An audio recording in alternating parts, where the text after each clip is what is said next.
Thank you, Sunil ji. Thank you, Ajay ji. Radhe Radhe. Good morning, good evening, everyone. Welcome to Daily Wisdom from Bhagavad Gita session. Radhe Radhe, Nitin ji, over to you. Radhe Radhe Pallavi ji. Thank you, Ajay and Sunil bhai, for the wonderful session, like always. A very warm welcome to all of you for today's edition of Daily Wisdom from Bhagavad Gita. Hope you're having a great start to your weekend, and happy weekend to all of you. We shall get started. In fact, I was speaking to somebody and I said, happy weekend. And this person tells me that, what weekend? We are just 2 days away from Monday. I said, yeah, that's a great way of looking at it. So then I was mapping it back to Bhagavad Gita. I do the same a lot of times as well. The thoughts that come to our mind, the optimism, as you saw, in that person, it comes from our sanskars. And that is one of the tools we are going to talk about today. Yesterday, we spoke about the 10 friends, right? We covered 7 friends from Bhagavatam. So today we'll cover the remaining 3 and going to have a bit of a discussion on the concept that was brought up yesterday around destiny, astrology, and all that fun stuff. So we'll see how far we go. We are going to start off with 3.39 today and continue with our discussion. And I'm looking forward to another exciting session today. So welcome again, everyone. I'm going to share my screen and we'll get started with our opening prayers.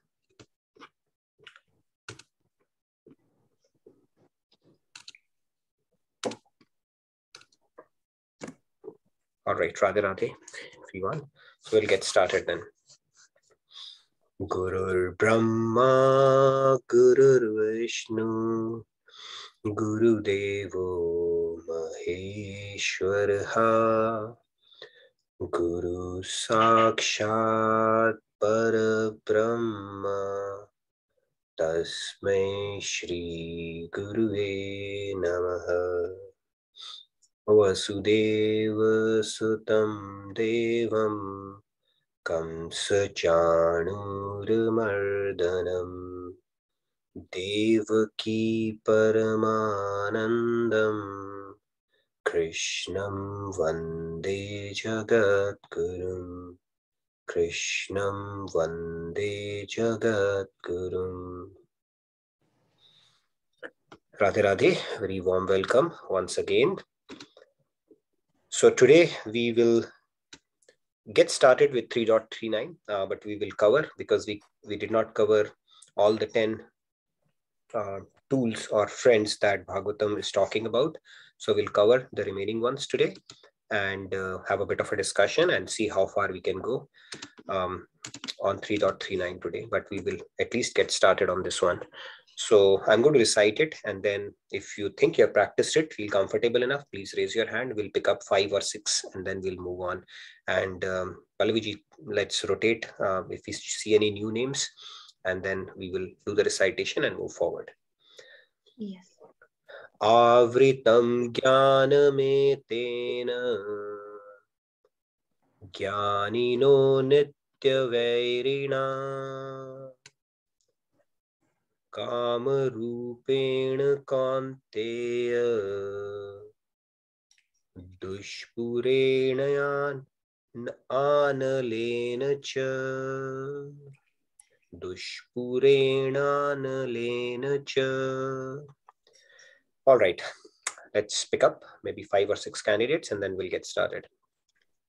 Yeah, Radhe Radhe. Let's start with Shyamji. Radhe Radhe Shyamji. Radhe Radhe. Radhe Radhe. Avritam jnanametena jnanino nityavairina kamarupena kanteya dushpurenanalena cha. Radhe Radhe. Wonderful. Looks like you have practiced it. Radhe Radhe. Very nice. All right. We'll pick maybe another 5. We'll see who get lucky with Pallaviji today. So Yeah, Rupa ji, Radhe Radhe. Please go ahead. Radhe Radhe, everyone. Radhe Radhe. There's a lot of echo, Rupa ji, from your side. Okay. Avritam jnanam etena jnanino nityavairina कामरूपेण कौन्तेय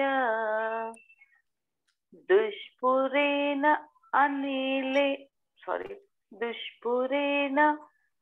नालेन च Dushpurenanalena cha. Thank you very much. Wonderful. All right, let's pick maybe 4 more and then we'll get started. Yes, Kamlesh ji, please go ahead. Radhe Radhe. Radhe Radhe, Kamlesh ji. Radhe Radhe.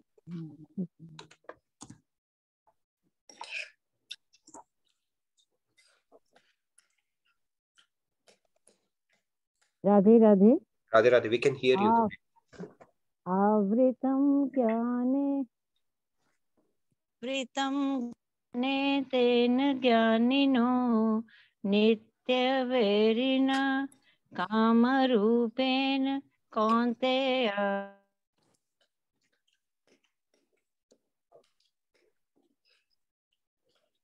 Did we lose you, Kamlesh? Yeah, it looks like okay, let's move we lost her. Yeah, let's move on, please. Dinesh ji, please go ahead. Radhe Radhe. Radhe Radhe, Dinesh ji. Avrutam gnanametena nanino nityavairina kamarupena kaunteya duspurena nalena cha. Very nice, Dinesh ji. Thank you very much. Let's pick up maybe 3 more and then we'll get started. Yes, Shali ji, please go ahead. Radhe Radhe, Shali ji. Radhe Radhe Nitin ji. Avritam Jnanametena Jnanino Nityavairina Kamarupena Kaunteya Dushpurena Nalena cha. Wonderful. Radhe Radhe. Very nice, Shali ji. Radhe Radhe. Okay, 2 more and we'll get started then. Yes. Ashutosh ji, Radhe Radhe. Please go ahead. Radhe Radhe. Radhe Radhe, Ashutosh ji.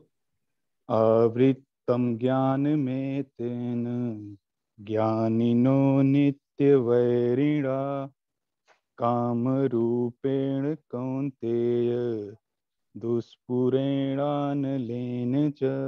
Wonderful, very nice, Dinesh ji. Okay, the last one and then we shall get started. Yes. Riya ji, Radhe Radhe, please go ahead. Avritam Jnanametena Nityavairi.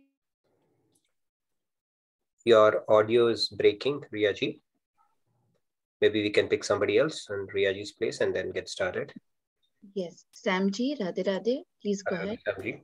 Radhe Radhe. Dushpure. Avatam Jnanametena Jnanino Nityavarina Kamarupena Kaunteya Dushpurena Nalena cha. Okay, wonderful. Thank you very much. If you didn't get a chance, we'll pick you up in the next shloka. Pallavi ji, you can make note of that. Yes. So let's get started because we have some content to cover. So we'll get moving then. Avritam covered, Jnanam knowledge, Etena by this, Jnanina of the wise, Nityavarina by the perpetual enemy, Kamarupena in the form of desires, Kaunteya, Arjun the son of Kunti, Dushpurena insatiable, Analena like fire, Cha, and short translation, the knowledge of even the most discerning gets covered by this perpetual enemy in the form of insatiable desire, which is never satisfied and burns like fire, O son of Kunti. So Lord Krishna is qualifying this formidable enemy by saying that it is insatiable and it's like fire. We'll look at that analogy, but let's first do our quick recap and then complete the discussion that we were having yesterday. So we spoke about the Bhagavatam, the shloka that we picked up, which speaks about the Agamo, Apa, Praja, Desha, Kala, Karma, Janma, Dhyanam, Mantro, and Samskaro. Right? So these are the 10 trends or the 10 tools we can use to our advantage to systematically dismantle that formidable enemy that we were talking about. Right? We said flanking approach is good because if we keep some ends loose, this is such an enemy that can sneak through, and if you give it an inch, it will take a mile, right? That can happen as well. So let's quickly look at this.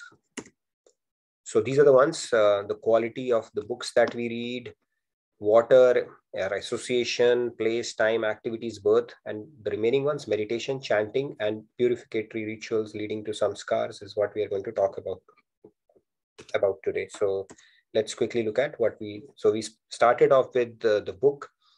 What do we feed our mind, right? The kind of things that we read, we have a direct correlation with the mindset that we acquire. So that is why we got to be very conscious about what we end up reading. If we keep on reading a lot of news, then world will keep on entering in our heads, right? It really doesn't help the cause. Now, unless of course we are preparing for civil services or IAS exam, there's real no need to get over-informed, right? There are a lot of people who keep on watching or reading books, around, what's happening in the world, those articles and stuff like that, and become paranoid, schizophrenic, thinking the world is going to end or something bad is going to happen. Those kind of things can happen. So there are categories like anything else in this material world. It belongs to Tamasic, Sattvic, or Rajasic based on what kind of food we give to our mind through our eyes and contemplation, of course. So we need to be very watchful about what we are reading. Scriptural reading is the best. And if you supplement it with the contemplation and thinking as well, then it goes even beyond Sattvic. That is how purifying it could be. For example, if you are reading Ramcharitmanas with a lot of devotion and faith, then you are actually attaching to the divine. It can actually purify us. And the kathas that we listen to with faith, that those also can have a purification effect on us. That is why it's important to engage our senses in things that are uplifting for us and not downgrading us. So second one, we spoke about apa, the kind of water that we drink. So ranging from plain water or fresh juices all the way up to intoxicated drinks, or things like, Pepsi and colas and all that stuff. It could fall into those three categories, Rajasic, Sattvic, and Tamasic. And based on that, it will again have a bearing on the kind of consciousness we predominantly have. So if you drink a lot of stuff, based on whichever guna it falls into, those kind of tendencies will start acquiring. And same thing extends to the eating aspect of it as well. So the third one, we spoke about praja. It's a very important aspect. In fact, this has the biggest influence in our life, right? The kind of friends and the kind of company we end up making in our life. So the school friends, the college friends, and then our social friends when we grow up. That company has a big bearing on our thought process, the choices that we end up making, and then who we end up becoming, right? So if you've got a friend and that person is, and you really repose faith in that friend, and they take you to a lot of worldly stuff, then you will also become like. And on the contrary, if you have somebody who takes you to satsangs, always talks about those things, and you get interested, then it can really change the course of your life. And this has a big influence in our life, because kids, after a while, their thought process and everything is determined by the kind of influence that they get in school, right? Or the kind of company that they keep. So, and when we grow up, it's something that happens to us subconsciously. We end up with people, and that determines the shape of our life as well. So got to be really careful about the company that we keep. Those 4 or 5 people that we interact with, whether on phone or otherwise, we end up becoming a sum average of those 4 or 5 people we generally interact with or tend to interact with. So that is why praja, this aspect, is very, very, very important. The next one we spoke about was desha, the place that we live in. It also has a bearing. So some of it happens to us just because by virtue of where we are born and stuff like that. Some of it can be consciously acquired as well. However, having said that, these are the factors that influence, but they are not deal breakers. We cannot start complaining, my fate is bad. I was born in this kind of a place and families, and how could I have done that? No, that's not. We cannot use this as excuses. These are factors which could potentially support our journey, but then they are not the deal breakers in any ways. Now, the reason we spoke about, Bhagavatam is talking about, it's because the kind of place that you live in also has a lot of influence on the kind of mindset we end up acquiring. So if you live near a temple, if it becomes a part of your day-to-day life, you will end up doing more constructive things than more destructive things for your soul, right? Because your time will be well utilized. It's like putting a vessel to your time in constructive, productive things, right? You could be engaged in seva, you could be engaged in devotion or some work which is meaningful. Otherwise, time will find its place. And on the contrary, if you are living near places where there's just a lot of rajasic or tamasic energy, then that will also have a bearing, right? I spoke about an example of one of my friends who moved from Phoenix to Seattle, and he was telling me it's very difficult to even do simple things because your mind does not cooperate. That's because the collective vibe of that place is about, how do we add another zero to our salary, or how do we get the next plum job, or how do we get a job where we can get a lot of stock. So those kind of thought process ideas that people bounce off each other collectively, that does have a bearing on our mind as well. It's very, very important. Even from Vastu Feng Shui science standpoint, the cleaner the place is, the more decluttered it is, the better the energy flow, and everything becomes much better. Even in our house, if you look at it, everything is messy. The energy flow is not so good. Then you will feel lethargic as well. In fact, it is said that then the way you start your day, the way you make your bed sets the tone for the rest of the day. So if we are in the habit of getting up and setting up our bed, it basically sets the tone for the rest of your day. So it has a bearing in our subconscious mind. How do we approach little things like that? Now, Kala, the way we spend our time, we spoke about that, the time, money, and water, they find their place here unless you put a vessel to it. Time is very, very, very important commodity, which we don't understand. Every moment spent is a lost opportunity where we could have really put it to good use. And because of our habits, tendencies, we end up wasting so much of time in so many non-productive activities. That is unbelievable. It happens, I look at myself, there's so many activities that we can actually cut off from our life. Now, it's a simple litmus test for understanding how much wasteful activities we do is to tell, if let's say, for an example, somebody comes and tells us, you only have 3 or 7 days to remaining in your life, okay? And we know it for a fact. Then would we really care what is happening in that part of the world, or who's winning the election, or whether my favorite team is winning or not, or what is the latest forward I can send out on WhatsApp, or what's the next thing I can like on Instagram or do something about it? There's so many activities will simply cut it off. Why?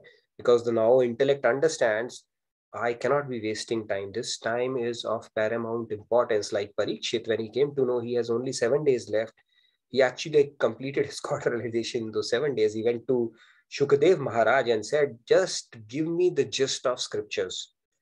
Just tell me, because I don't have much time left, okay? And I can't understand the entire gamut of scriptures and the knowledge which is out there. So just give me the key things that I need to know. He asked him 5 or 6 questions, very important. Maybe we can bring it up in one of the sessions. Just tell me these. And that was good enough for him, because now he understood the value of time. So if we were to know that, unfortunately, we don't know that, we will cut off so many things in our life. And whatever things we think we can actually cut off, which are dispensable, are actually wasteful activities that we end up doing. So time is of great essence. And if we can build good habits, which are productive for our spiritual growth, nothing like it. So the least we can do is at least do things which are sattvic in nature, so that we are being neutral, not downgrading our soul.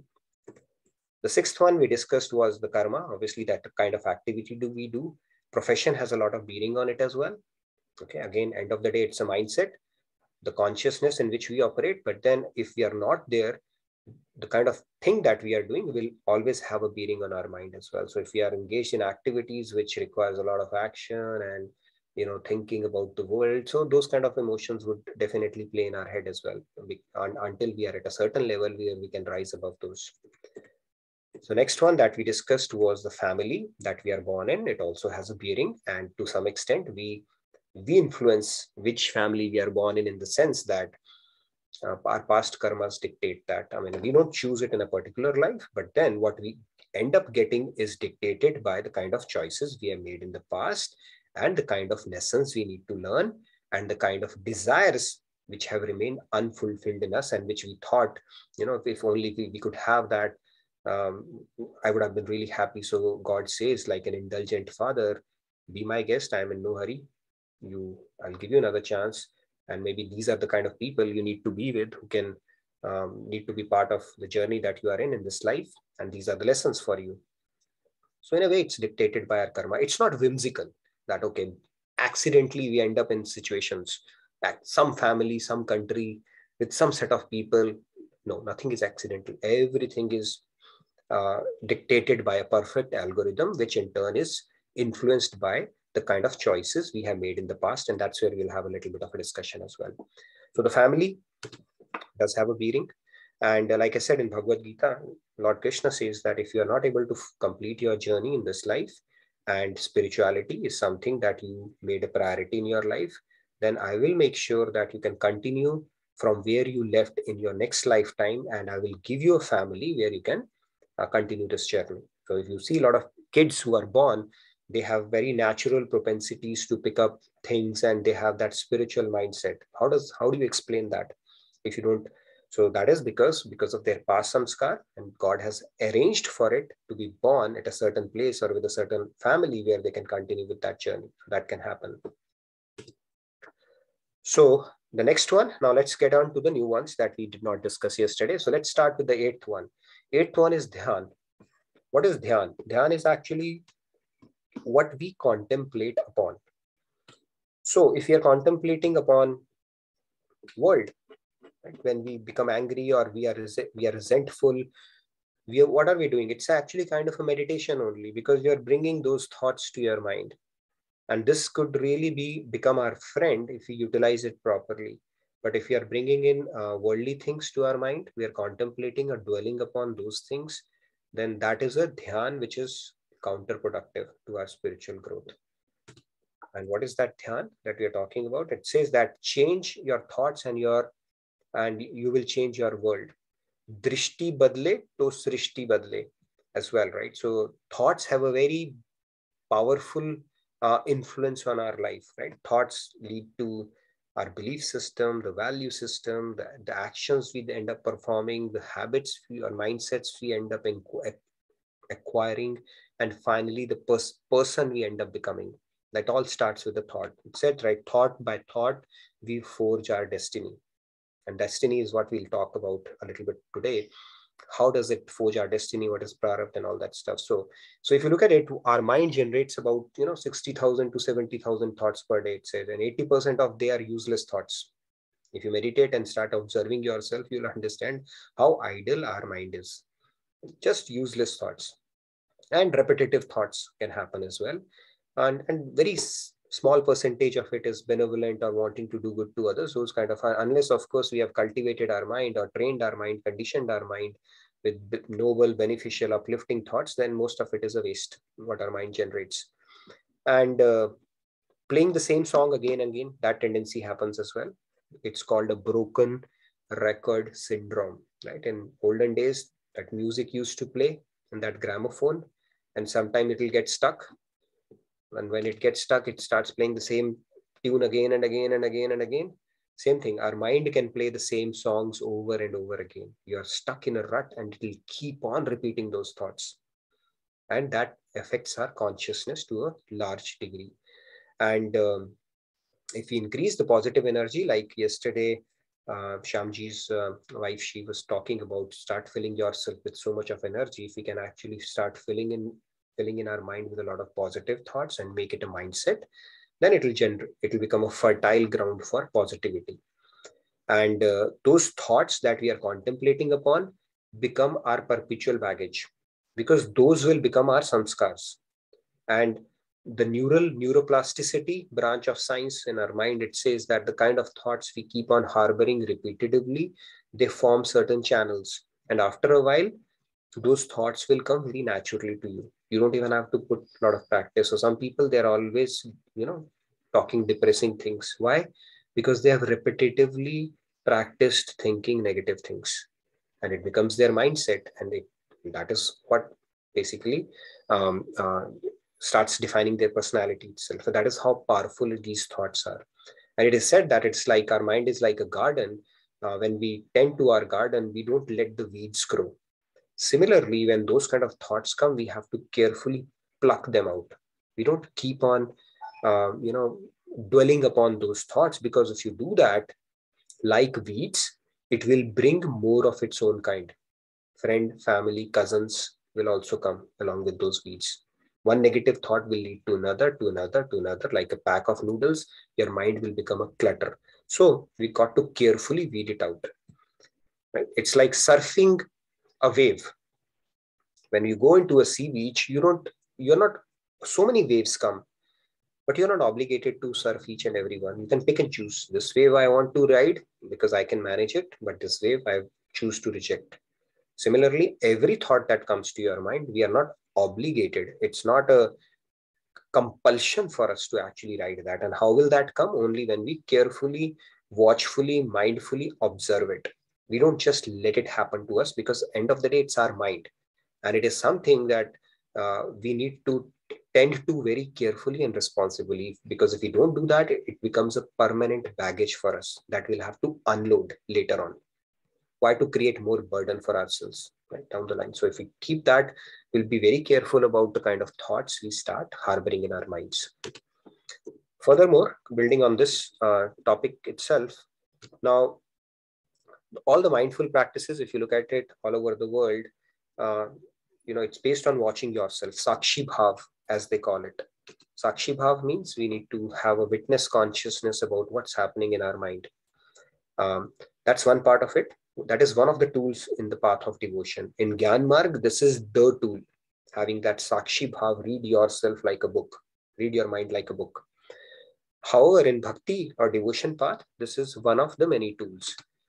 More importantly, you can actually dovetail your mind. Give it something rasmai. You need to enjoy the mellow. Read scriptures. Train your mind to, start dwelling upon positive thoughts. And if you do that, like we are reading Bhagavad Gita right now, or if you read Bhagavatam or any other scriptures, it could be Ramayana or anything, then the quality of your contemplation would start changing. It's just what you give to your mind, those kind of thoughts will get generated. If you're reading Harry Potter or a fiction or some crime book, those kind of thoughts will get generated. If you start giving your mind something which is noble and uplifting, especially if you're going through, Song of God, which is called Bhagavad Gita, or you're going through the Leelas of God in Ramayana or in Krishna avatar, then the quality of your contemplation is bound to improve, because now you're dwelling upon those things. And especially when you do it with love and devotion, it will really change the complexion of your mind, in the sense that it will become a fertile ground for more positive thoughts. And that is how we can actually train it. The thoughts will be generated by what we give to our senses, what our eyes see, what our ears hear, right? Those senses are actually dictating the quality of thoughts we end up getting. So we can actually dovetail our senses so that the thoughts that they lead us towards are beneficial for us, and not creating a baggage for our soul and digging a pit for ourselves.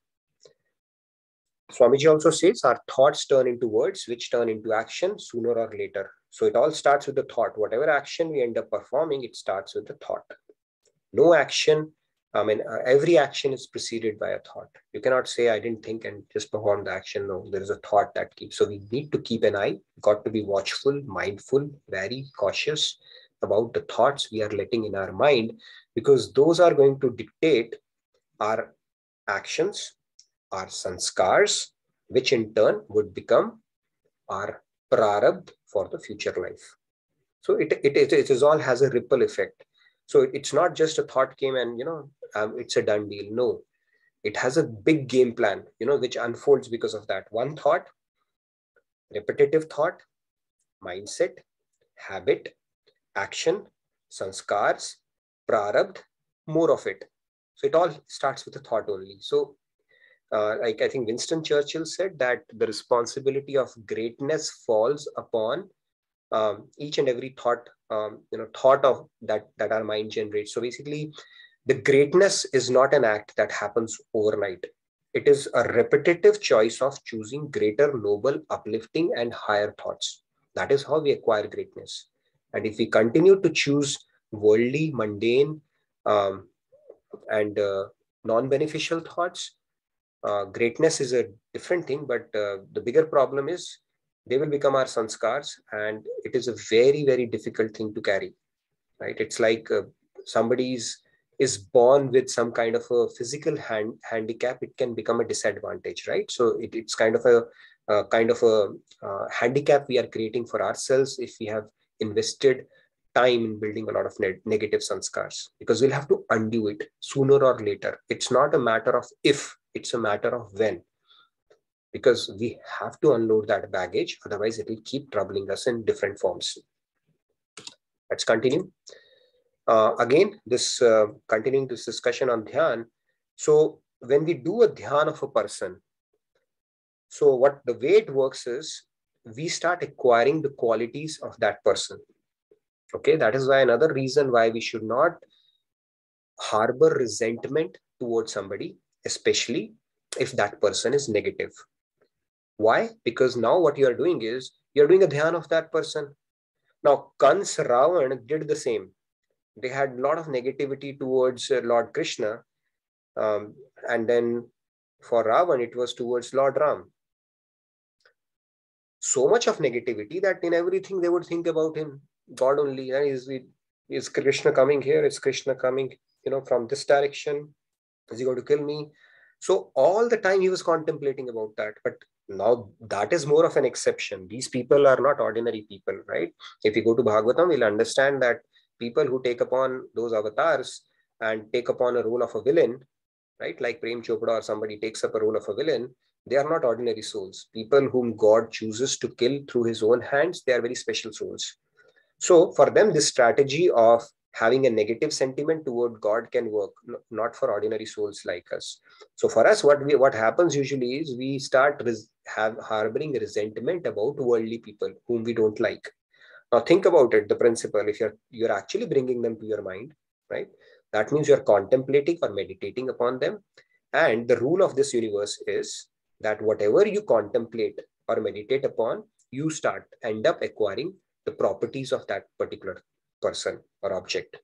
And if you're doing that for a person, those negativities that you really despise or hate in the other person, they will start coming in you as well. And that is why I said, if you have to meditate or think strongly about, it should only be God or a God realized saint, nobody else. Because that's the only way we can cleanse our mind. And any other thing that we do, we are simply dirtying it further. So if you become upset, you are not able to forgive somebody who did something really bad to you, that meditation will lead to dirtying your antakaran even further. And that is why I said forgiveness is the crown jewel in the path of spirituality, not for the person whom you are forgiving, but you are forgiving yourself. You are just doing a favor to yourself when you do that. So it's important to inculcate these practices with proper knowledge. Otherwise, they will not come naturally to us, right? Our mind will tell us, why should I forgive this person? I need to do something tit for tat, eye for an eye. We got to beat it with knowledge. Okay, that is fine. But let's understand from a scriptural standpoint, what are the larger ramifications of doing that?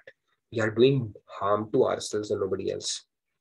And if you think about God, his leelas, places, form, devotees, pastimes, that purifies our heart, right? And that is one of the reasons God takes avatar. He knows that just by doing Siyaram or thinking about God, we may get bored. So he gives us so much of variety.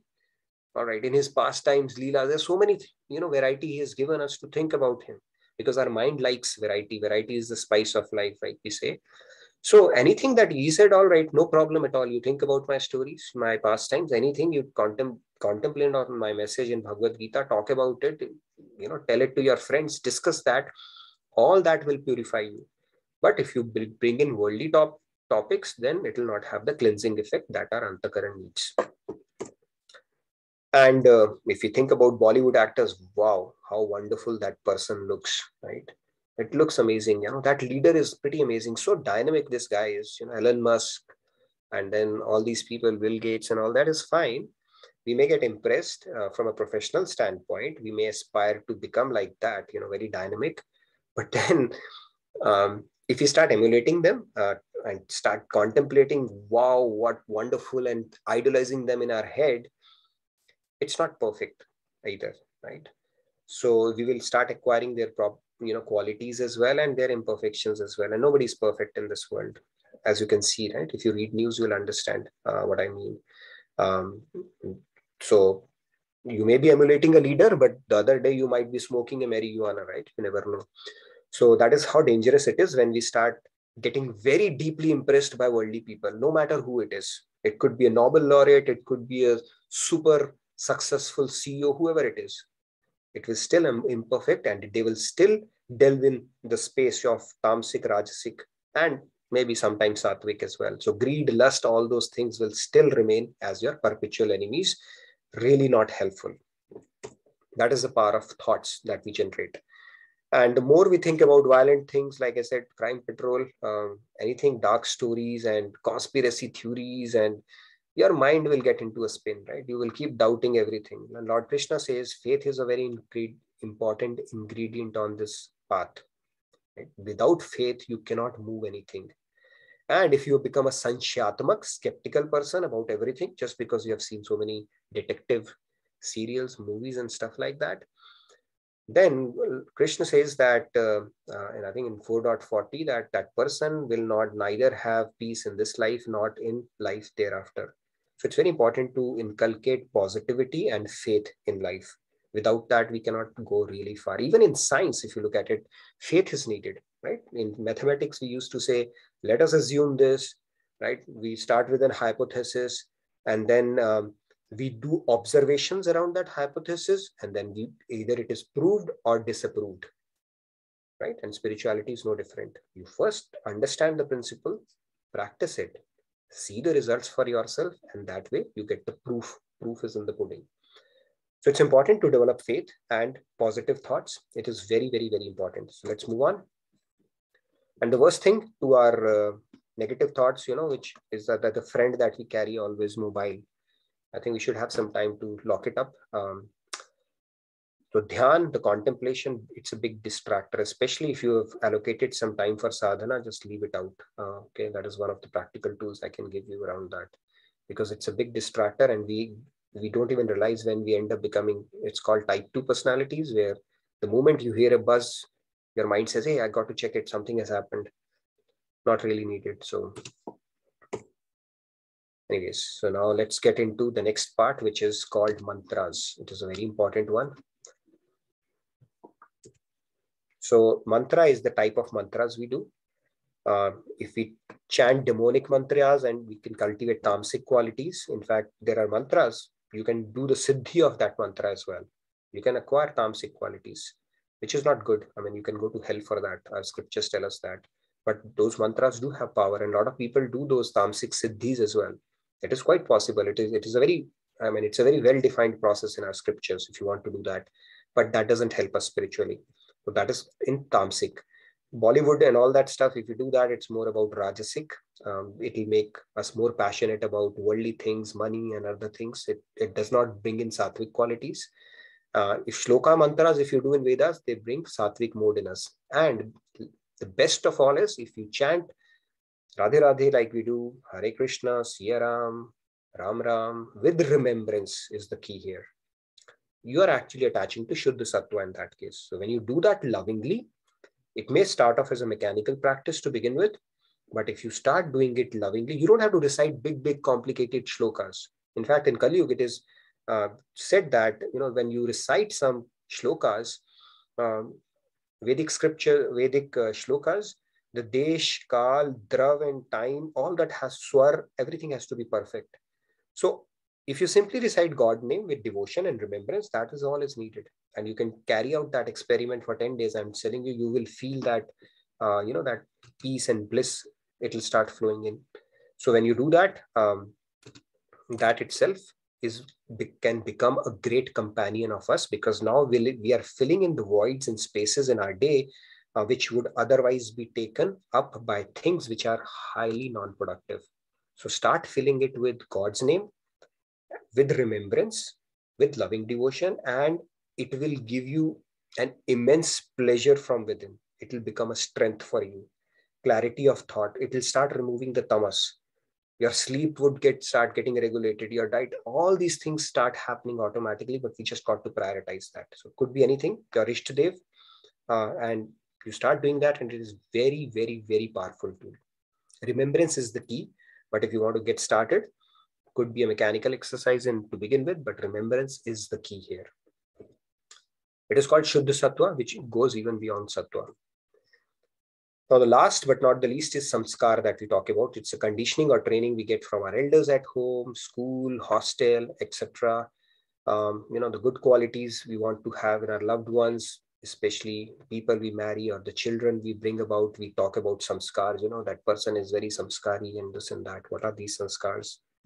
And there are obviously Vedic injunctions around that for a man and women to marry and help each other in devotional practice or bring about children in the world to make them devotional. There's a Garbhodayini sanskar as well, which purifies the womb. So these are, anyway, as per the scriptural injunctions, you can consciously, align to those sanskars to build that. But then there are sanskars that we are endowed with because of our past choices that we have made as well, right? Or because those are the ones that we have predisposition towards. That means what we end up doing today would become our future sanskars. So it is still in our hands how to upgrade our sanskars and how to build good sanskars.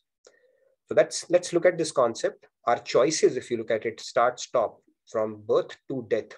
Whatever choices we end up making, they play a role. So it is called life is an ABCD journey from birth to death, and in between comes C, where you can actually make choices for your inner growth. So when we make inner growth our priority, and we make our choices centered around that, not an external growth, where acquiring things and having material acquisitions as a yardstick for success, that is different.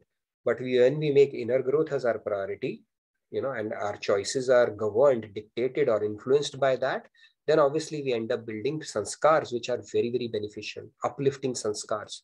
And what happens when that happens is, let's look at this concept, right? So if you look at these two quadrants, materialism, negative to positive on the y-axis, and spiritualism goes like this in the x-axis. So if, let's say, is it possible to build sanskars where you are progressing spiritually and materially both? It's not possible, actually. Okay, you may want to, your mind might say, no, it is possible. I'm doing well in life, and at the same time, I do my puja part. So both are going hand in hand. No, it cannot. The scriptures tell us there are two areas where your mind can go. There is no third area. One is God and one is this world. You cannot have both as a priority. So there's always a top number one, and number one is what dictates whether we are progressing in one direction or another. Yes, we might be making strides, but then one would continue to remain dominant. And in case of spirituality, God says you have to make me your number one priority. And really start making concerted effort towards that end. So that is not possible. The second one, the most common or dominant one is, okay, I'll get to that. Third one came first. This is not desired, where you are degrading yourself in both, right? Materially, you're not doing good. In the job, you are not doing good. Your boss is not happy with you. And spiritually also, you're not doing anything good, right? You're wasting your time away. It is really not a desired quadrant. This is the most one in Kali Yuga, where spiritualism has taken a back seat. Materialism is identified with success. And this is the desired quadrant, where we are reducing the materialistic stuff, which basically directly translates to the desire, that formidable enemy that we are talking about, and keep increasing our resilience and strength to quell that enemy or to ward off that enemy, where we are making spirituality our priority and really doing something good for our soul. I shouldn't say our soul, for ourselves. We are soul, actually. Our soul would be not the right way. It's just a figure of speech, though. So this is the desired quadrant from that standpoint. So when we do that, in this quadrant, we build good sanskars, which becomes our destiny for the future. So let's look at that concept quickly. Prarabdha is what we are born with, right? This came up in our discussion yesterday, that this is something that we are born with, which you can, relate to the stars, position, alignment of the stars, which determines our horoscope. That is what is called prarabdha. So it increases the odds of something happening, and something is fixed because of our past thing. Okay, that cannot be changed. That is called prarabdha. It is like a drop in the ocean that we get from the stockpile of karmas that we have from endless lifetimes. Right? It's a vast ocean of karmas that we have accumulated. So we cannot exhaust all that karma in one life. So whenever we get a human life, God picks up a drop and gives us to us in a particular life. Which drop he will pick up, only he knows.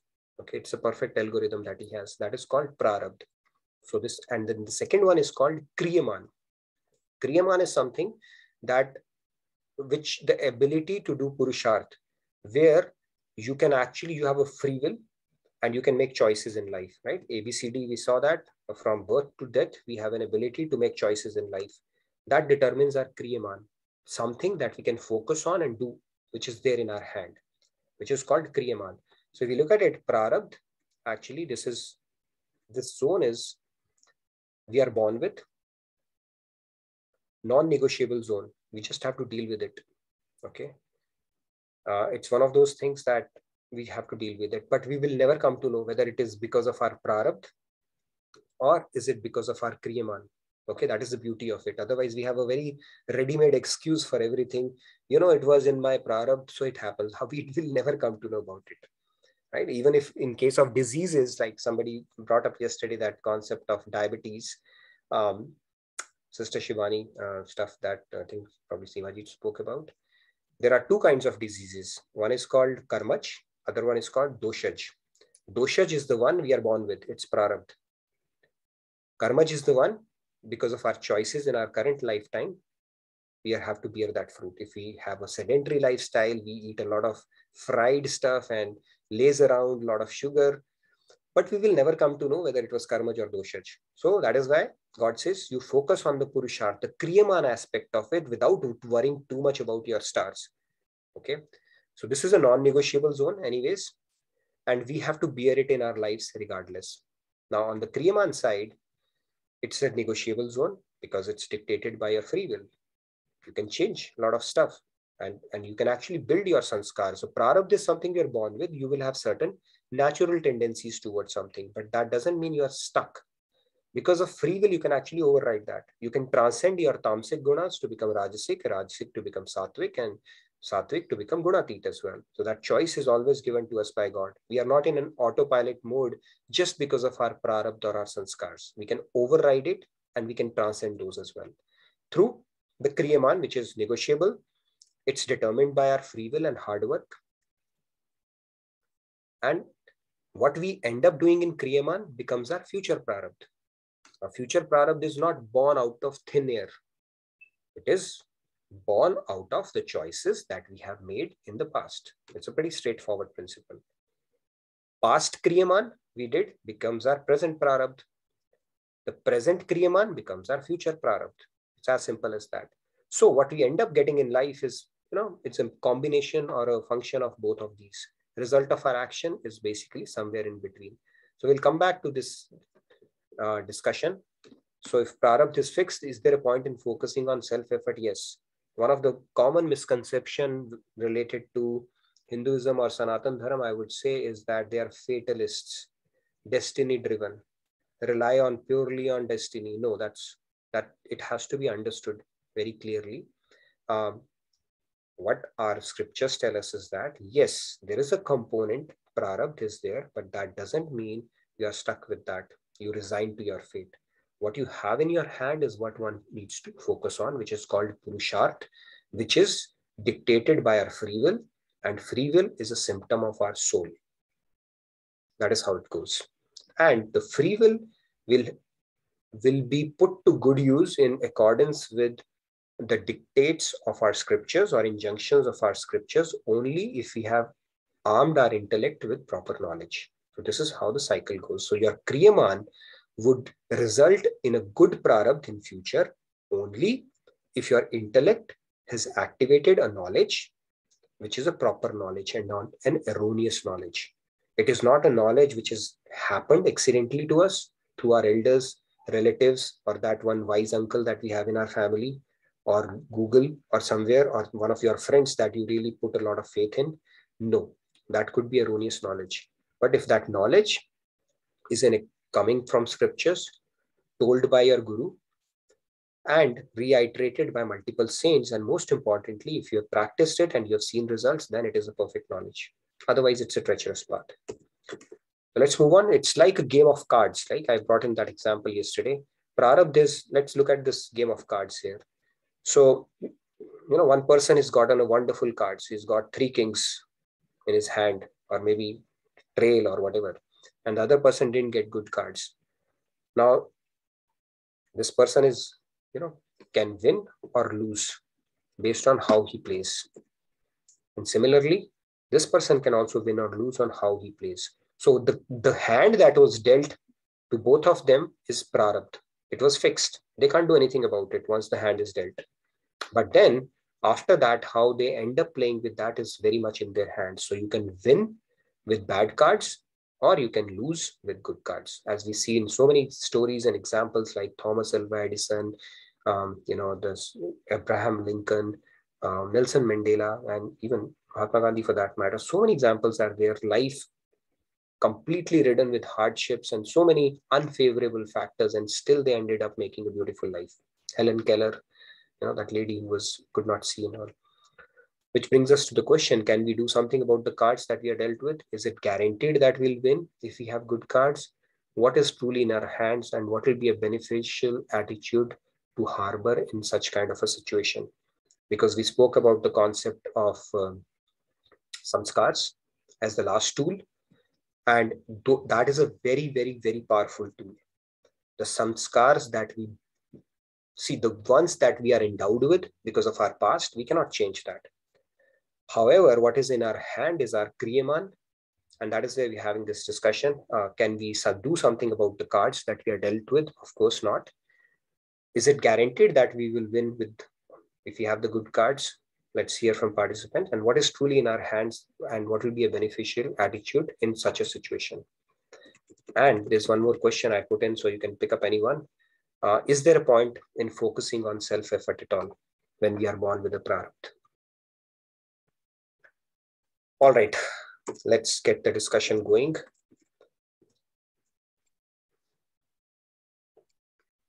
Radhe Radhe, please read. Okay, I see Shyamji's hand. Please go ahead. Shyamji. You can put the attendance tracker as well.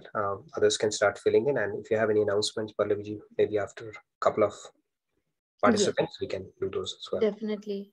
Nitinji, I have already shared the attendance tracker. Please let me know if you are not seeing it. I can repost it.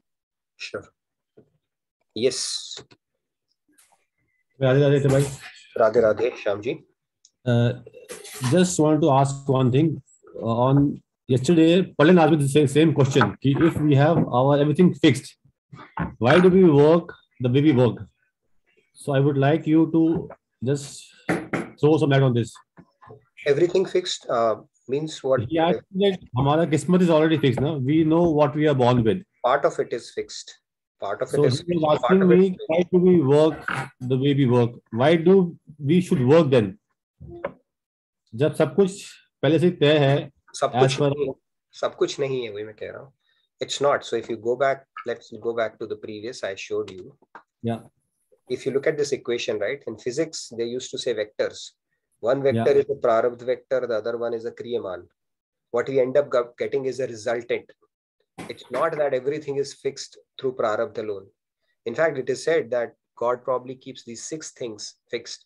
How much profit and loss you will make in your life, basically how much money you will end up getting. So you can have unprecedented losses, unprecedented gains as well. Jan Mrityu, we can't control that, which family we are born in and when do we exit this world. Yash Apyash, fame and infamy. Other than that, you have a lot of things that it's not that everything is fixed. Part of it is fixed. Otherwise, what's the point of having this game if everything is already fixed? No, everything is not fixed. You still have an ability to do Purusharth, and you still have an ability to change a lot of things based on your effort. God has given us that ability. And more importantly, if you sit back and say, no, everything is fixed, then what have you done with your sanskars for the future? You are just stuck. It's a loop you are in perpetually. You are stuck in sanskars, right? You are prarabdha. You don't do anything about it. You are again stuck in that. You are again stuck in that. Then what's the point? How can you evolve? So God has given us free will to do Kriyaman, to transcend. See, your natural tendency might say, take it easy in life. But then with knowledge, you can say, no, I'm not going to do that. I'm going to really do some hard work and transcend my gunas. And that ability has been given to us by God in form of free will. So Kriyaman and Prarabdha, both are there. And then what we end up getting in life is the resultant of both. Not just a function of Prarabdha alone. I hope that answers your question. Yeah, yeah. Thank you. Radhe, Thank Radhe. you. Radhe Radhe. Good question, Palin. Ramya ji. Yes. Radhe Radhe. Please go ahead. Radhe Ramya. Radhe, am I audible? Yes. So one is I wanted to answer this, and I have a different question as well. So to answer this first, this is something like if somebody is having a startup and they have been funded well, so that initial fund they receive is like Yes. and they can use it to build more money, or they can go into a loss as well. Like suppose they don't do their business well, they go into the loss and they lose their initial funding also. And the next time they want to start a business, then nobody will fund them, the second one. So that way, what they're doing correctly will influence their next business, like in an analogy, their next life or something like that. Yep. And either we can retain what is there, or we can play better and even improve that asset. So if we don't do well, it's like not that we start up a business again and we get the same funding again. We might not get the funding that we have now also. But if we save more, the next time we don't have to wait for funding from someone else. We can fund our own next business that way. Very true, very true. And it can go either way, right? We might be endowed with a lot of good sanskars because of our past spiritual merits. But in this life, if we become lazy, we can actually downgrade that as well, right? So it's very important to focus on the moment and focus on what is it that we can do, which is beneficial for us, as opposed to taking a back seat and letting, just waiting for our destiny. What was there in my prarabdha? No. So we have to continuously work to upgrade our sanskars and then get to a position where our heart actually naturally, falls in love with God and gets that devotional sentiments. That's the ultimate aim, basically. And that can only happen when you start transcending your gunas. It will not happen naturally. Your prarabdha will not, unless you have really worked hard on this aspect, your natural gunas will not take your mind to God just like that, unless you have acquired a lot of spiritual merit and devotion in your past lifetime. That means we have to put in our effort. We have to do our bit. It will not be served up to us in a platter by God. And that is the reason why we are endowed with free will. If there was no free will, then it would have been a robotic life, right? Everything is programmed, everything is fixed. Then what's the purpose of this creation if everything is fixed? No, everything is not fixed. Part of it is determined by our karmas, and part of it is still influenced by our actions, choices, and the kind of choices we end up making in our life. Okay, let's continue this conversation. Can I ask one more question? Sure. I'll try to answer if I know it. I'll make it quick. That dhyan part that you said, right? Contemplation. Sometimes, we would try our best to have our mind and everything, but sometimes our work demands that we put our whole attention there. We put our whole focus there, and somehow in the work environment, passion is considered to be good, although in the spiritual life, passion is considered to be bad. And now if we are spending more time on our work, but of course we learned that we should not be focused on the result, but just on the work. But we are contemplating so much on the work that day and night we think about it. How do we navigate such kind of situations? Will it affect our what do we call? Will it affect our got it. Question, yeah. How do we focus on when we focus on our work, is it affecting our spiritual journey, right? Essentially, that's what it is affecting our mindset. Like mindset, we are like whole day we are like thinking about work. Okay, it affects our mindset, and when we try to do spiritual thing also, we'll be in the same mindset of that passion. Like how to overcome that. I think it's a very interesting and practical question. I mean, I've struggled with it as well in the past. I think I'll try to explain it. Not sure if it'll help or not. Obviously, we cannot do sadhana and a lot of things throughout the day. And that is why Lord Krishna has given us a silver bullet, I say, in 2.47, where he talks about the Karam Yuga concept of it, where whatever we do, you can bring passion. Passion is not bad as long as it is directed properly, right? Now, one passion could be, I want to do really well, because I want that next promotion and hike in my salary, impress my boss and people around, and take an ego ride for myself. Other way of looking at it is, I want to do it to the best of my ability because God will be happy and I can earn more so that I can give more, right? You can actually channelize your passion with proper knowledge. That is one aspect of it. Secondly, when we do our work, it's not that we can still not have God at the center of our heart. It's a subtle concept, but let's try to understand it like a teacher is teaching in school, right? Not for a moment will she forget that she's a mother, will she? Even though she might be doing her work. So similarly, because that concept is so deeply ingrained in her consciousness. Similarly, when we start solidifying our practice about why am I doing it? I'm doing it for the pleasure of God. God has given me this ability. I need to focus on process, not on the results, because that will please God. When we have contemplated on it deep enough, then it gets so deeply ingrained in our consciousness that it is synonymous with our identity. So you don't have to really remember it. It's just there. Like a mother will never forget she's a mother, even though she might be doing 10 different things.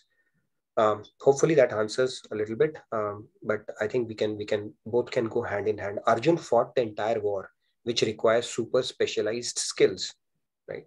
And still he had God at the heart of his actions, right? So if he can do that, that is essentially what Lord Krishna is telling us. Anybody can do that. And that's probably why he chose the battlefield, one of the most stressful situation, which requires highly specialized focus, to impart this Gita message. Because if somebody can do that in a battlefield, then what we do in our day-to-day lives, whether it's a job or any other work, should be a piece of cake if we practice it deep enough. Okay, hopefully that was helpful to some extent. Yeah, thank you, Ramya ji, for the question.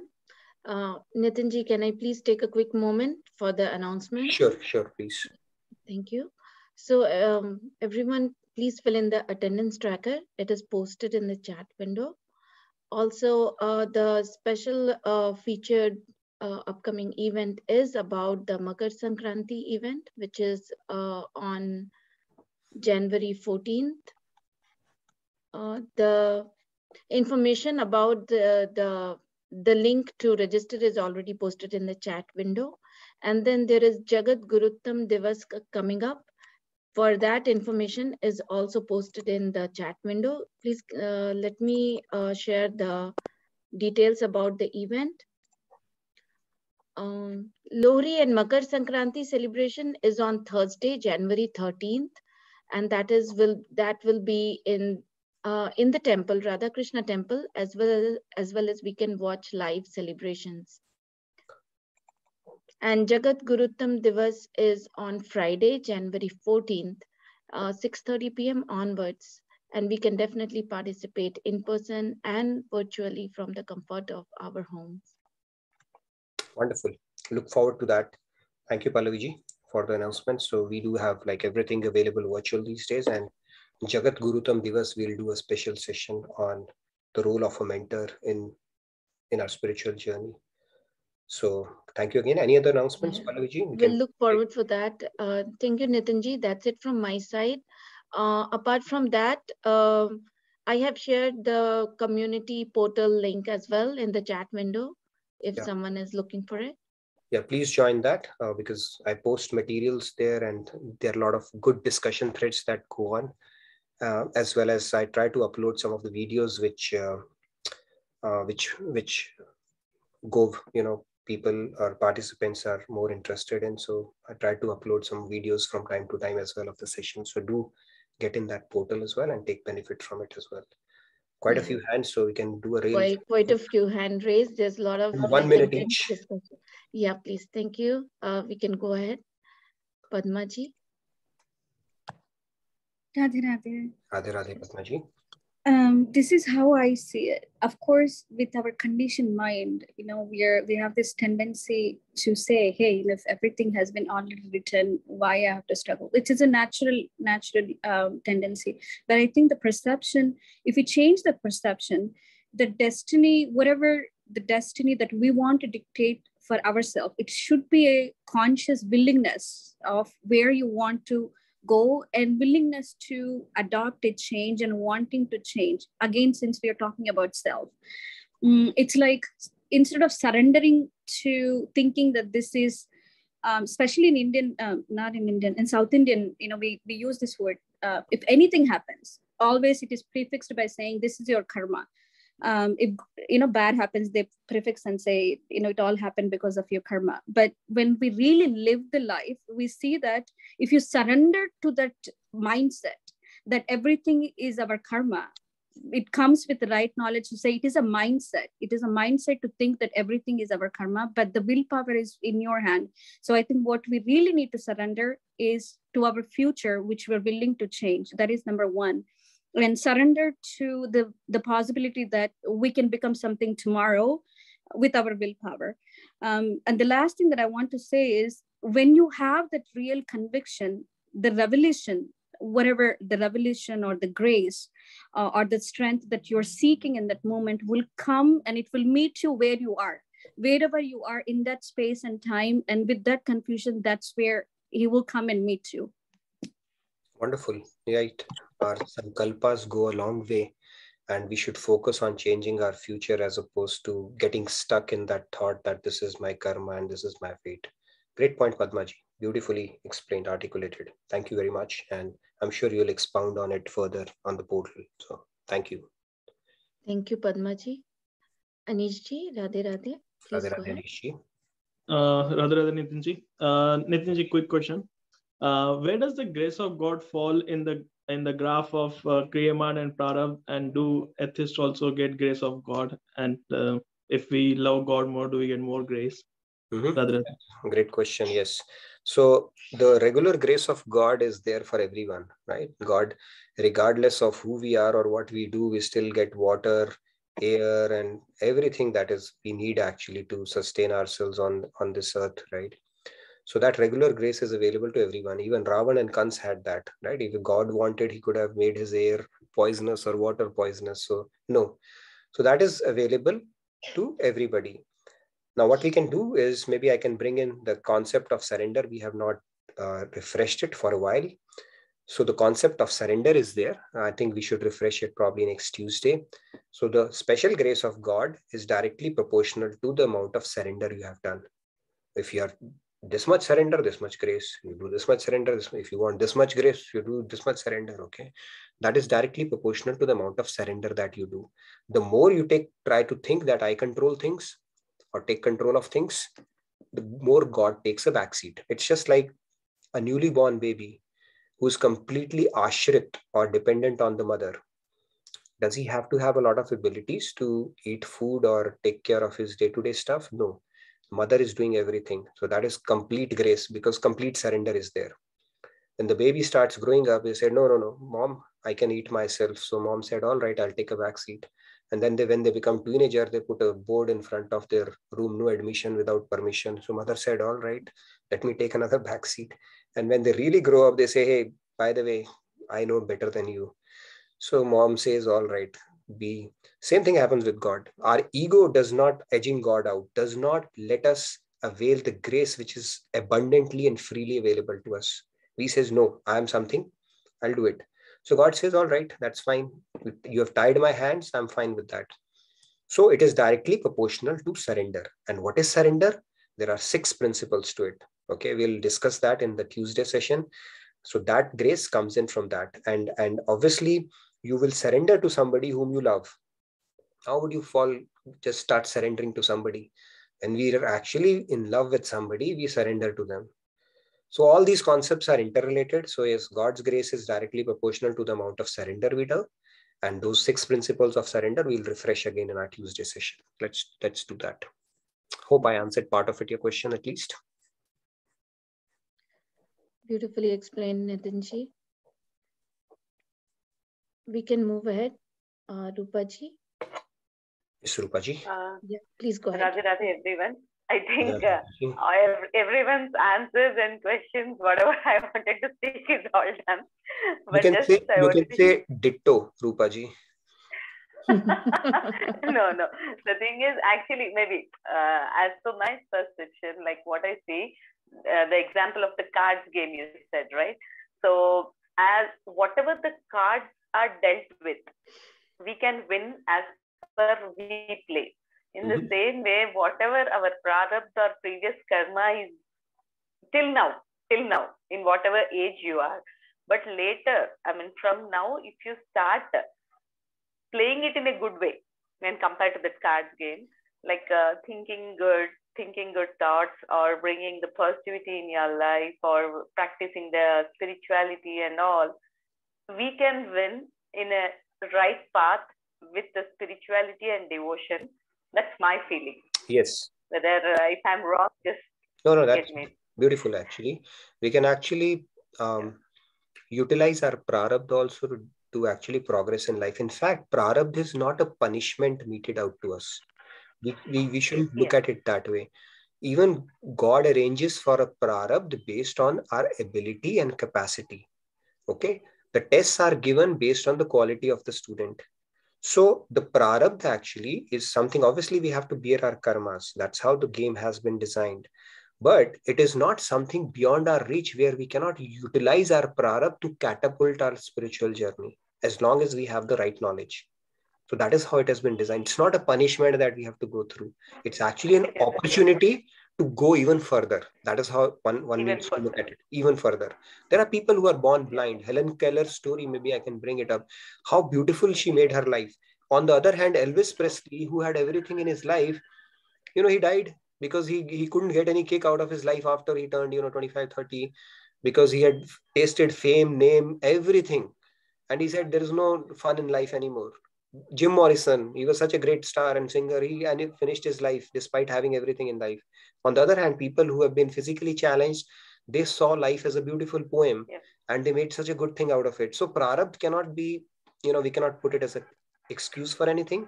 In fact, that can actually be utilized to catapult our spiritual journey, and that's the right way of approaching it. Beautiful point, Rupaji. Thank you very much. Thank you. Thank you, Rupaji. Thank you. Sunit ji, please go ahead. Radhe Radhe, Sunit ji. Radhe. Yes, Nitin ji, you always explain it in a simple way, like grace is directly proportional to surrender. So it will remain in our head throughout our life, I think. It's a simple way when you explain. So can I answer one question one lady asked about this passion? So if we, I have heard from you same thing, that when we dovetail, like I am passionate to attain some position, higher position in my life, just when we dovetail it, like I want to spread your name, Krishna, I want to attain that, then only people will listen to me. Like we are on this platform just because of Swami Muktanand, he has attained that position in this world. So we can dovetail our passion that I want to serve you, Krishna. Radhe Radhe. Beautiful point, Sunit ji. Yes, and all these examples Swamiji has explained to us so easily and so nicely. And I try to recollect all that, because when I listened to him and those concepts just clicked, because of so simple stories and analogies, I said how beautiful it is. And I try to recollect that and put it out in our sessions. That way, the experience that I had can be replicated with all of you, So it all comes from Swamiji, to how simplified he had made this whole knowledge for us. So it's quite digestible when it is in a simple form. Yes, very true. Very true. In fact, it is said, I think Einstein said that it's very easy to make things difficult, and it is very difficult to make things easy.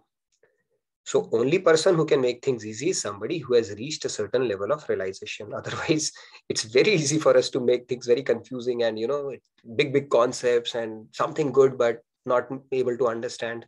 But if it can come across as very easy concept that we can relate to through analogies, that means it's coming from somebody who's actually realized. That is how it can become easy. No other way of simplifying it. Yes. Wow, very well said, Nitin ji. I see one message in the chat from Seema ji. Can I quickly read that? Yes, please. See, tomorrow is weekend for me, so I'm in no hurry. But for the sake of your time, I know we will wrap it up in next 5 minutes. Yes, please go ahead. Yes, thank you. Prarabdha is part of our karmas, which we have failed in the past, and therefore it is presented again in order for us to improve and elevate us on the spiritual path. Yes, yes. It's a homework we are carrying from our previous lives for sure. And the least we can do is not increase our homework for the future, right? Less homework, the better it is. Thank you. Thank you, Simaji. Surendraji, please go ahead. Radhe Radhe Prabhu. Radhe Radhe Surendraji. I am a businessman by birth also and by karma also. So let me go to the passbook style of the whole thing. Mm-hmm. On 1st of April every year, we have an opening balance. Yes. And then we have the whole year, 365 days to debit and credit. Uh-huh. So 1st of April, we bring something. It is an overdraft or it's a deposit. Mm-hmm. That explains the Prarabdha story. But then Prarabdha, you have mentioned the future Prarabdha also. Future Prarabdha are for 365 days we can add. We can again add minusly or positively. That thing is to be kept in mind that Prarabdha is surely there. Sanskars we call it. Sanskars are brought from the past doings. I also related to the opening of a file or closing of a file. Mm-hmm. The file we have opened in our earlier births, that may be a negative file. But we have the chance given by the Lord that during the 365 days, we can close that file. But we are not minding that effort that we should have to close that file. Mm-hmm. The moment we think of closing that file, we will be much better. So Prarabdha has to be looked into past and future also. I think Wonderful. you have really touched that point very well.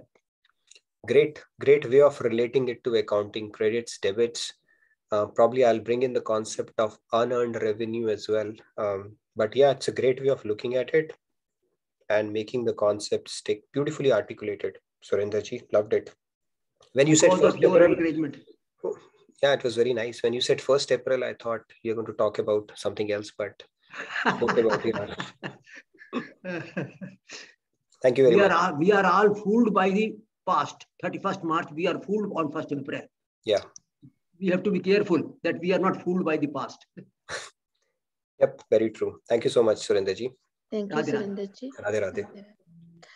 Shruti ji, I'll take you first because last time also I couldn't take you. So please unmute yourself. Shruti ji, today is your lucky day. So Pallavi ji has picked you up. Yeah.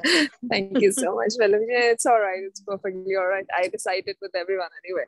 Okay. So I have a quick question, Nitin, that in the quadrant that you showed, that materialism and spiritualism, they cannot go hand in hand. You cannot gain any. Can I see the picture, please? Yeah, so I can show you, but we have to look at it in perspective of that you might be growing, but it's more of an inner mindset kind of a thing where you are growing spiritually, and in your cravings for material world is also like, oh, I think I moved forward. I had to move backward.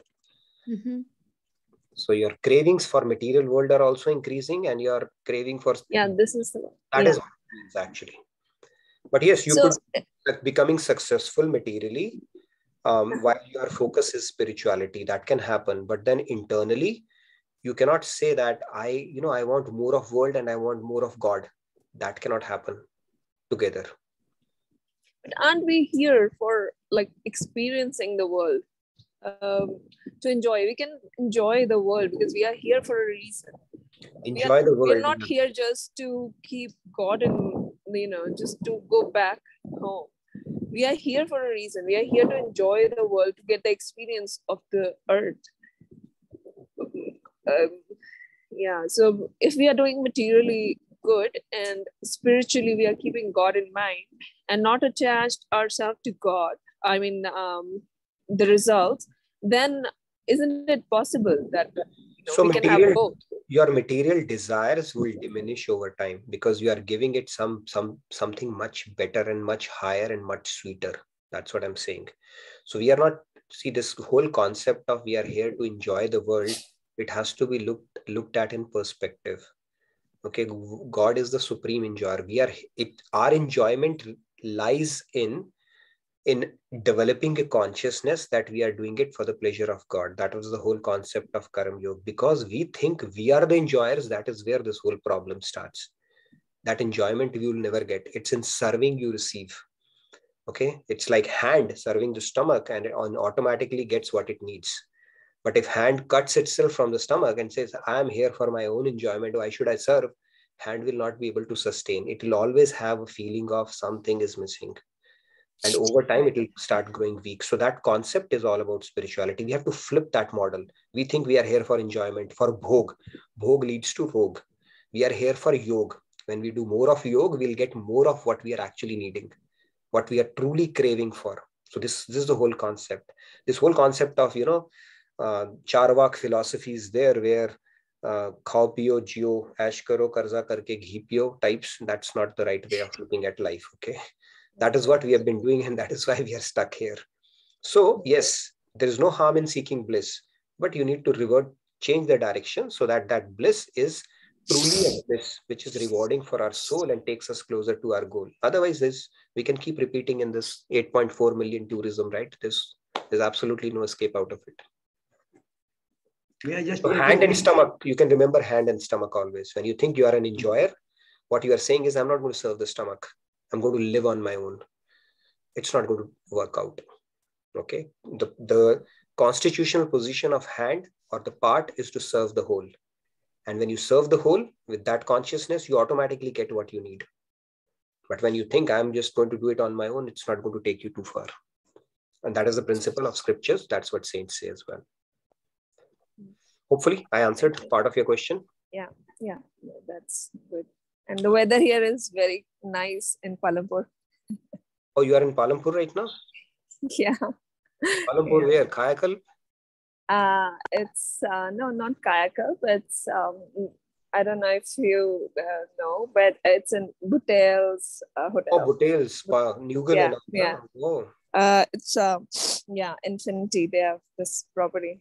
So for those of you who don't know, Palampur is my hometown. Okay, so capital of Himachal is Shimla and capital of Shimla is Palampur. That's what I tell. Okay, so it's a beautiful place. Good to know. Palampur, I know it's a great place. Maybe you can take my address and visit my parents as well if you want to. So yeah, no, you can send it, but I don't know if I'll be able to find it. It's very rainy, like it's raining cats and dogs. Okay, good to know that. I've not been able to visit Palampur for a while. Hopefully COVID will allow sometime soon. So we'll see. Good to know that. How long it's been? More than 2 years now. Okay. So we'll see. I'll try to. You can send the address. I can sure. Try to find it. Yeah. Sure.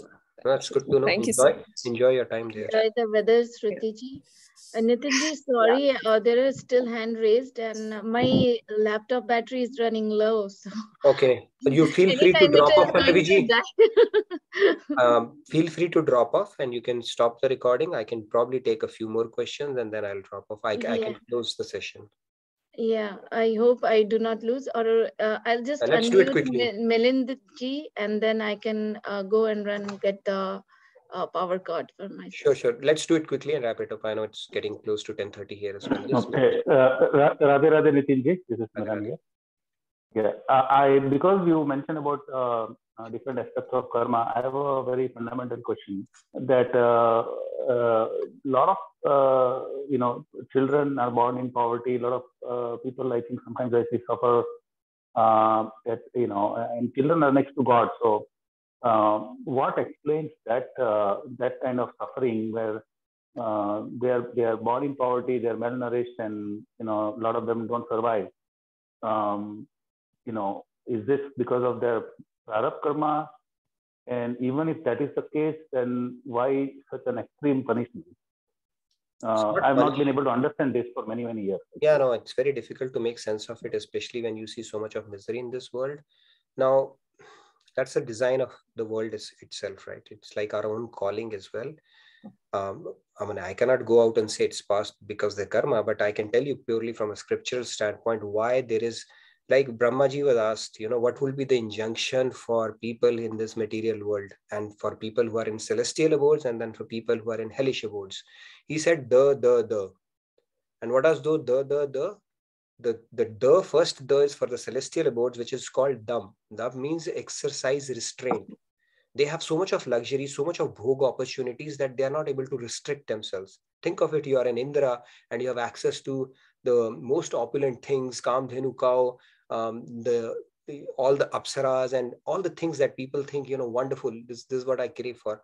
There's absolutely no restraint there. So the is dam for them. The second one is, the last one, Netherland is the nether hellish regions is was daya. Daya means compassion. They kill people for entertainment. That is how criminal mindsets they have. That is why, they are sent to those kind of worlds. And to Prithvi Lok, Mrityu Lok, the is Dan. If you look at people more, what is their secret stash? They are so attached to money. They don't want to give it. They keep on hoarding it. So they said Dan, learn to do charity. In fact, in Bhagavad Gita, it talks about Dan, Tap, and Gyan, Arjun. All three are important. Because if you don't do Dan, what will happen is, next time you will be born in poverty-stricken families. And then, because you are there, you might commit more crimes and add on to your baggage of future karmas. So I don't know what is the principle that dictates that. I'm purely telling you from scriptural standpoint, but everything that is happening is for a reason. Nothing is whimsical. It may seem cruel to look at, but then it is something that is the design of this world. It is called a Shashwatam and Dukhalya. And only the conditioned souls who have refused to participate in playing as per the rules which are laid out keep on repeating here in different forms and manners. So we don't know what is dictating that, but we don't have visibility into it. We can only refer to scriptures to make sense out of it, even though it may not appeal to our intellect, but that is how it goes. Yes. So for everything else, it does make sense. But for many years, I'm baffled to know that why God, who is so kind, punish children, infants, and punish. Children who punish. Referee is not punishing, right? When cricket match happens and a player is LBW, referee raises the finger. So you think referee is punishing him? No. If somebody tackles somebody unfairly, the referee shows a red card. You think referee is punishing him? So the relationship that we had built with God is transactional. Okay, the karma-based relationship. If we turn our back and start developing a relationship with God, mercy-based, like Anishi had asked, then this whole thing will change. But we are operating in that mode. We don't even consider, like that question came, right? Even a father in this worldly world, they will take mercy on a kid if he sees him struggling. Then you being a supreme father, why don't you do that? That is a question for cases, right? Now the question is, God, from a God standpoint, one question to be, do we really believe he's our father? Do we believe that? If the answer is yes, then you will get his love and affection and grace. Do we believe that? We don't. That is the problem. And the Maya energy, this world is actually there to tell you that you need to go to my master. This is not the right place for you. It is a reformatory. It is a jail. It is not meant for us pleasure and for us to enjoy. It is like gradually pushing us towards God. Everything, if you see it, nobody has a comfortable life. Trust me, everybody has some kind of a problem going on in their lives. We may think somebody else, but that's not the case. That's not the design of this material world. The design of this material world is to push us towards God, and there will be misery for sure. Somebody may have to suffer it early on, or somebody may suffer it later on. Somebody may have more, somebody may have less, but misery will be there always. That's the only way to make sense out of this. Otherwise, there's absolutely no other way to make sense out of it. Yes. And one of the Swamiji's videos earlier I had watched about a year ago, he also mentioned about something called Sanchit Karma. So how does that come into the play? Sanchit Karma is ocean. Like I said, our karmas is an ocean, stockpile of that ocean. Out of that ocean, that Sanchit Karma drop is picked, which becomes our Prarabdha. Remaining Sanchit is still there. Right? So that drop from that Sanchit will be picked up when we become humans, maybe in some other life.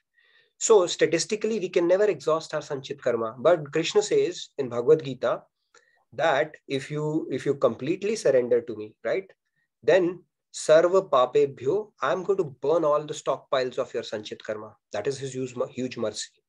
And it is written in Bhagavad Gita. Otherwise, we will never be able to come out of this world. Right? Drop by drop, can we exhaust an ocean? No.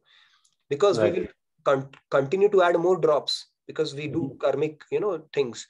So it's statistically impossible to do that unless we surrender to God. And that is where Bhagavad Gita is guiding us step by step how to do that. Right. So sanchit karma seems to be same as prarabdha karma, right? Because it's something you inherit. Sanchit is our future prarabdha. Let's say, yeah, prarabdha is a drop from that sanchit karma, which is picked up. Yes. Okay. In a way, yes. Yeah. Okay. Thank you. It's a potential prarabdha in future, let's say. Yes. Thank you. Radhe Radhe. Radhe Radhe. Last one, maybe. Yes. Asha ji, please go ahead. Thank Asha you. ji? Yes. Thank you, Nitin ji and everyone. Very nice session is going on, and it is very late. Just I have to say that Nitin ji आपने कहा जो दान है कलयुग में नहीं करते हैं तो अगले जन्म में हम गरीब घर में ही पैदा होते हैं, दरिद्र बनते हैं. हमारे स्क्रिप्चर्स बहुत क्लियरली कहते हैं. इसके बारे में एक श्लोक है, मेरे पिताजी कहते थे मगर I have forgotten and I will recollect from Jayanti ji or anybody. भिखारी जो होते हैं वो घर घर जाके हमें संदेश देते हैं कि आप हमें दान दो, वरना अगले जन्म में अगर आप दान नहीं करोगे तो अगले जन्म में हमारी तरह आपको घर घर कासा लेकर घूमना पड़ेगा और भीख मांगनी पड़ेगी. इट्स वेरी नाइस श्लोक. Just I had to recollect, but if you know, then you can send on the chat. Otherwise, I'll find it from Jayanti ji. If you find it, yeah, please share it with us. Otherwise, I'll try to look it up as well. But yeah, very nice. Thank you for bringing it up. It's very important, actually, considered because it helps you break shackles in your mind, and obviously, it's like an insurance policy you're buying for yourself for your future life. Yes. Right? God says, "I've given you. Don't just keep hoarding it." And there is a very nice quotation which says, "Nobody has become poor by giving." Have you heard anybody in this world by doing charity that person became poor? No. This is the root of the universe. जितना ज्यादा देते हैं उतनी बरकत ज्यादा होती है. हमारे पूर्वज बड़े elders are always taught us that.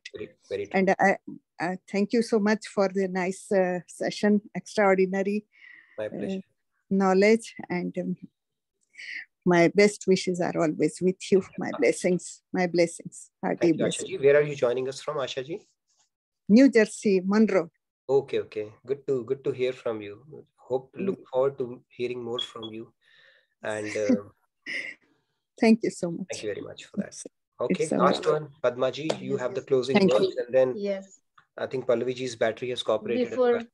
Before taking Padma ji, Ashutosh ji has asked question. Radhe Radhe, my question is, how can we increase our love for God?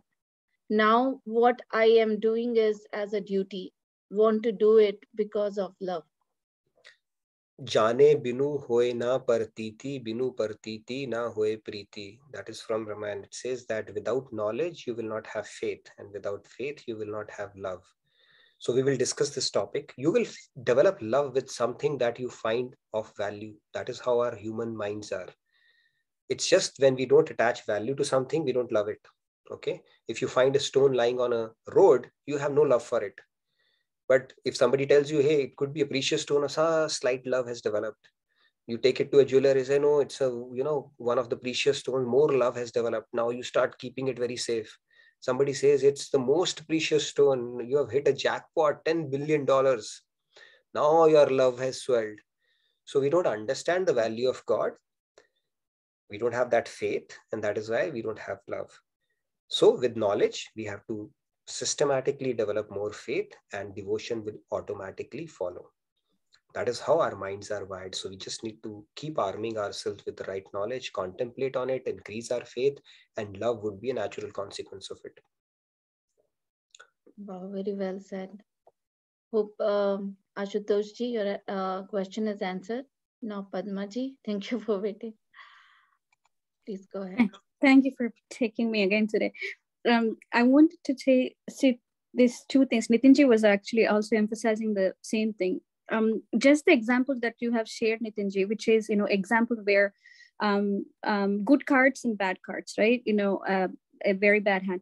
What happens is when you contemplate on the spiritual knowledge, which takes time, which takes patience, which takes struggle also, when that right knowledge sits in your intellect in a very right way, you will redefine what you have in your hand. How are these cards actually bad? These are good. And then you will also contemplate and you will redefine what is loss and what is gain. I lost a job, I lost something. So you will redefine your losses, not from a materialistic point of view, but you would redefine what grace of God is. You will redefine what that love of God is. That is those opportunities or struggles that He will put in front of you. And also any misery that comes your way, you will learn to address that misery rather than questioning that misery from the very wrong knowledge. So that transformation will automatically happen. That misery, you will not question it anymore, but you will learn to say, please give me that strength to address this situation or address misery. Very true. Very true.